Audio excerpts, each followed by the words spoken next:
Europe is loaning the money to Ukraine. They get their money back. No, we paid.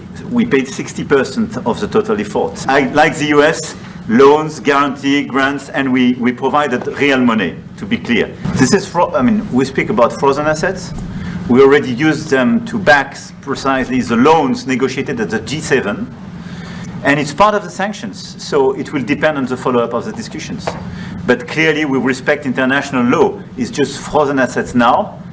You can take the proceeds of the frozen assets, but you cannot take the assets themselves because it's not respecting international law, and we want to respect international law. How is one different than the other? If you can take the proceeds from it, how can you not? Because it's very different. You keep the assets, you take the proceeds because they are paralyzed in a certain way. You take the proceeds during the wartime, but you keep the assets, and it's part of the negotiation at the end of the war. Because, this war costed all of us a lot of money. And this is the responsibility of Russia, because the aggressor is Russia.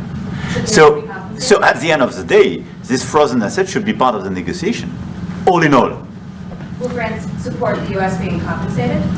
I support the idea to have Ukraine first being compensated, because they are the one to have lose a lot of their fellow citizens and being destroyed by these attacks. Second, all of those who paid for could be compensated, but not by Ukraine, by Russia, because they were the one to aggress.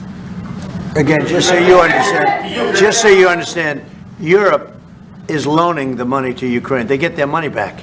No, in fact, to be frank, we paid. We paid 60% of the total effort, and it was through, like the US, loans, guarantee, grants, and we provided real money, to be clear. Okay. We have 230 billion frozen assets in Europe, Russian assets, but this is not as a collateral of a loan, because this is not our belonging.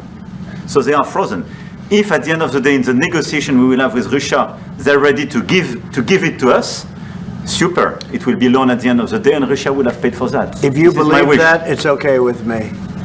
But they get their money back, we don't, and now we do. But, that's We only will find fair. both to do so. So you think Russia should be the one that pays everybody back, or they the aggressor? Well, we're negotiating everything, and everything's on the table, and we'll see if we can get some land back, and we'll see about a lot of different things. And we're going to be making a little speech and say a few words, and